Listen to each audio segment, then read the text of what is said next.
Hello guys, अगर आप लोग को मेरे वीडियोस पसंद आ रहे तो मेरे वीडियोस को लाइक कर दिया, शेयर कर दिया, मेरे चैनल को सब्सक्राइब कर दिया। मार्क से सुप्रीम विलन के पिछले एपिसोड की एंड में हमने देखा था कि हमारे यान जाओ जी से ये यान जो बोलने लगता है कि वो लिन यूफेन के मर्डर के पीछे का प्राइम सस्पेक्ट तुम ही हो, क्योंकि उस लड़की को किस टेक्निक से मारा गया, उस टेक्निक का नाम ड्रैगन स्लीव टेक्निक है और उस टेक्निक को परफॉर्म करने में तुम काफी ज्यादा माहिर हो, तो इसलिए प्राइम सस्पेक्ट तुम ही हो। और हम ये फेंसिंग की बातों के ऊपर बिल्कुल ही भरोसा नहीं कर सकते, क्योंकि वो तुम्हें ही सपोर्ट करेगा, क्योंकि तुमने पहले ही इसको फेवर कर दिया है। तो इसलिए अगर तुम्हारे पास ये लड़की फेंसिंग के अलावा कोई और प्रूफ है तो मुझे दिखाओ, तब मैं यकीन करूंगा, वरना ऐसे भी मैं बिल्कुल भी यकीन नहीं करने वाला हूं। ये सुने तुरंत बाद ये जाओ चीजें सामने आ जाता, आने के बाद बोलने लगता है अगर तुम्हें इसके अलावा कोई और प्रूफ चाहते हैं उस यान जाओ जी के पास है, और वो प्रूफ और कोई नहीं बल्कि मैं ही हूं, क्योंकि मेरे पहले बेटे जावियन ने मुझे बता दिया था कि लूलिया माउंटेन के ऊपर मेरे तीनों बेटे के बीच में एक कमाल का आल्केमी का बैटल हुआ था, और मुझे पूरा यकीन है कि मेरे पहले बेटे जावियन को कमाल का गोल्डन नीडल टेक्निक बिल्कुल ही पहले नहीं था, पर एक बार वो लूलिया माउंटेन से रिटर्न आ गया था तब उसको पूरी तरह से उस टेक्निक के बारे में पता था। और ये सुनते ही मैं पूरी तरह चौंक गया और इसके बाद उसके बारे में पूछने लगा, तब उसने मुझे बता दिया कि उस टेक्निक को और किसी ने नहीं बल्कि यान जाओ जी ने उसको सिखाया था। और ये बात सुनने के बाद ये लड़की ने और उसके साथ यान जो दोनों हिल जाता है। इसके बाद वो अपने मन ही मन सोचने लगता है कि अरे बाप रे, वो गोल्डन नीडल टेक्निक काफी ज्यादा कमाल है, कमाल का नहीं बल्कि वो अब एक्सटिंक्ट हो चुका है पूरी तरह से। असल में ये यान जाओ जी कौन है और इसको इतना कमाल कमाल का टेक्निक इसको कैसे पता और कहां से सीखा है। तब जाओ शिचेंग आगे बोलने लगता है कि मैं यहाँ पर सिर्फ तुम दोनों बीच में झगड़ा रोकने के लिए नहीं आया हूं, बल्कि उतना कमाल का टेक्निक मेरे बेटे को फ्री में सिखाने के लिए मैं यहाँ पर यान जाओ जी का शुक्रिया अदा करने के लिए भी आया हूँ। तो इसलिए शुक्रिया यान जाओ जी, आगे जाकर तुम कोई मुसीबत में फंस जाओगी या तुम्हें मेरा जरूरत पड़ेगा जरूर मेरे पास आकर पूछना, मैं जरूर तुम्हें मदद करूंगा। ये सुनने के बाद हमारे यान जाओ जी बोलते हैं नहीं नहीं जाओ शिचेंग, आपको मेरा तारीफ इतना भी ज्यादा करने की कोई भी जरूरत नहीं, क्योंकि तुम्हारा बेटा यानी जाओ युआन मेरा दोस्त था, इसीलिए मैंने उसको टेक्निक सिखाया, इससे ज्यादा कुछ भी नहीं है। इसके बाद हमारे यान जाओ जी यान जू को देखकर बोला होता है कि जब से मैं अपने कल्टिवेशन से बाहर आया तब से मैं काफी ज्यादा बिजी था, इसलिए मैं उस लिन यूफेन से बिल्कुल भी मिल नहीं पाया। इसका मतलब ये नहीं कि मैं उस लिन यूफेन को पूरी तरह से जान से ही मारना चाहता हूँ, और उतना ही नहीं, आपने पहले क्या बोल दिया, आपने ये बोल दिया था कि उस लड़की को ड्रैगन स्लीव टेक्निक से मारा गया है। और आपको भी अच्छी तरह से पता है कि हमारे गुआचम मॉडर्न में मेरे अलावा मेरे से भी ज्यादा काफी ज्यादा कमाल का वो ड्रैगन स्लीव टेक्निक को यूज करने वाले हैं, और उनमें से आप भी एक है। तो ये टेक्निक बिल्कुल भी प्रूफ नहीं बनता, तो इसलिए एल्डर यान जो आप किसी के ऊपर इल्जाम लगाने से पहले आप 2 बार सोचना चाहिए, क्योंकि उसका पूरा करियर उसके ऊपर डिपेंड होता है। और ये सारे बात सुनने के बाद और सारे प्रूफ को देखने के बाद यान जो भी कुछ भी नहीं कर पाता, इसकी वजह से बोलने लगता है कि सॉरी यान जाओ जी, मुझे माफ कर दो, वो लड़की मेरा वन ऑफ द डिसेबल थी, इसीलिए मैं कुछ ज्यादा इमोशनल हो गया और बिना प्रूफ के तेरे ऊपर पूरी तरह से इल्जाम लगाया, तो इसलिए प्लीज मुझे माफ कर दो, आगे से ऐसा बिल्कुल ही नहीं होगा। ये सुनिए बाद हमारे यान जाओ जो बोलते हैं नहीं नहीं आपको सारी बोलने की कोई भी जरूरत नहीं, क्योंकि उस लिन यूफेन के बीच और मेरे बीच कुछ साल पहले काफी ज्यादा गहरी रिलेशनशिप थी, तो इसलिए सभी लोग मुझे ही प्राइम सस्पेक्ट जैसा दिखते हैं, पर अब मेरे ऊपर ये इल्जाम हट गए। पर अब मेन मैटर के बारे में बात करने के समय आ चुका है, क्योंकि उस लिन यूफेन को किसी ने भी मारा, वो जो भी हो, कितना भी बड़ा बंदा हो, उसको मैं तड़पा तड़पा कर बयान से मार के रहूंगा, क्योंकि उसके बीच में और मेरे बीच में ब्रेकअप तो हो गया, फिर भी वो लड़की मेरे एक अच्छी और सच्ची दोस्त है, और उसके साथ साथ ही मेरे जूनियर भी है, तो इसलिए उसका बदला लेना उसका सीनियर होने के नाते मेरा ये फर्ज बनता है। तो इसलिए अगर वो बंदा हमारे गुआचम मॉडर्न का जो एल्डर भी ना हो, तब भी मैं उसको पूरी तरह से तड़पा तड़पा जान से मार डालूंगा। तभी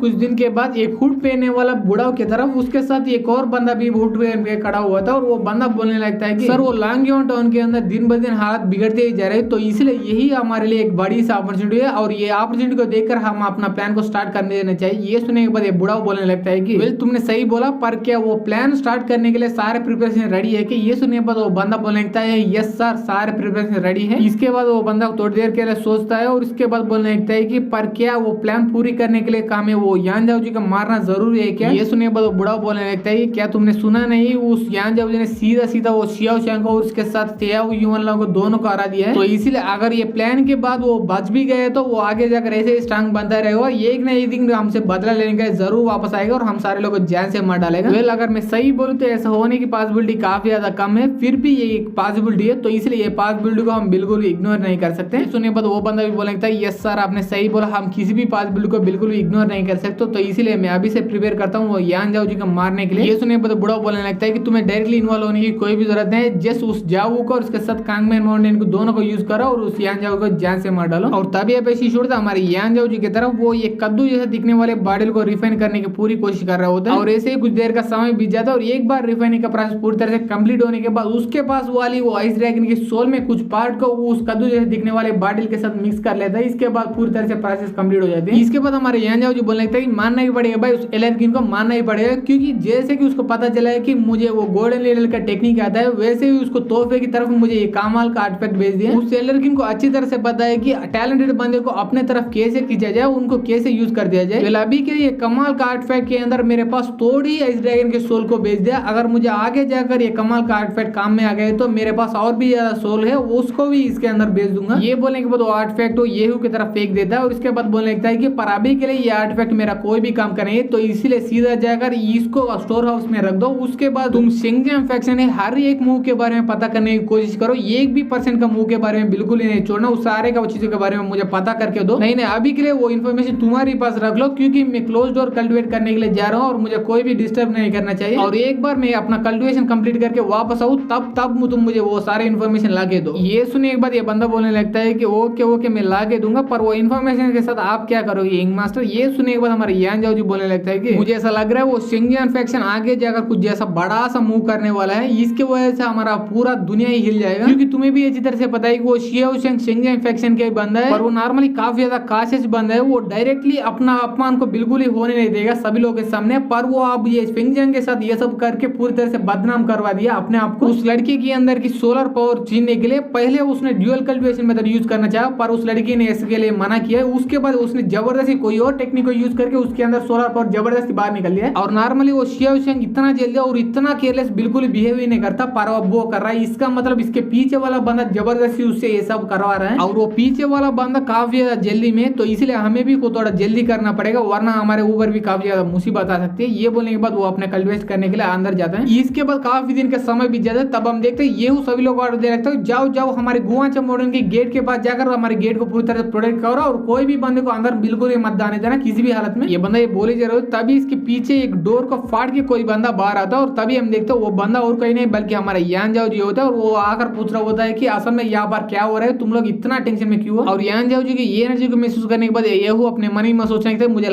नहीं लगता बल्कि पूरी तरह से यकीन हो गया कि मेरे यंग मास्टर पूरी तरह से आउटर मास्टर स्टेज के फाइनल लेवल के ऊपर जा चुके हैं। पर अभी के लिए उनको तारीफ करने का समय नहीं है, क्योंकि हमारे गुआचा मॉडर्न काफी ज्यादा मुसीबत में आ गए, तो इसलिए उसके बारे में मुझे बताना है। ये सोचने के बाद हमारे यान जाओ जी वो बताने लगता है कि यंग मास्टर आपको भी अच्छी तरह से पता है कि लांगयोन टाउन के अंदर हालत दिन ब दिन काफी ज्यादा बिगड़ते आ रहे थे। अब ये इतना ज्यादा बिगड़ चुके हैं कि हम इस टाउन को बिल्कुल इग्नोर नहीं कर सकते। इसीलिए वहां पर का हालत ठीक करने के लिए हमारे सेक्टर के एल्डर क्वीन ने और उसके साथ जाओ शिजिंग ने दोनों वहां पर गए हुए हैं। पर मैंने सुना था कि उन लोगों को रोकने के लिए शिंगजांग फैक्शन के कुछ डिसेबल वहां पर आए थे और उन लोगों की वजह से वो लोग वहां पर रुक गए, इसलिए उन्होंने हमारे सेक्टर कुछ और डिसेबल को वहां पर भेजने के लिए ऑर्डर दिया है। तो इसीलिए मैं हमारे डिसेबल को गैदर कर रहा हूँ वहां पर भेजने के लिए। ये सुनने के बाद यान जाओ जी बोलने लगता है डिसेबल के बारे में एक सेकंड के लिए साइड में रखो, मुझे अच्छी तरह से पता है कि मेरे फादर अभी तक सेक्युलेशन में है, तो इसीलिए वो बिल्कुल ही नहीं आ सकते, पर उनके अलावा और भी एल्डर्स है, उनके बारे में क्या। और तभी हमारे ये एपिसोड यहीं पर खत्म हो जाते हैं। अगर आप लोगों को ये एपिसोड पसंद आए तो ये एपिसोड को लाइक कर दिए, शेयर कर दिया, मेरे चैनल को सब्सक्राइब कर दिया। And thanks for watching guys.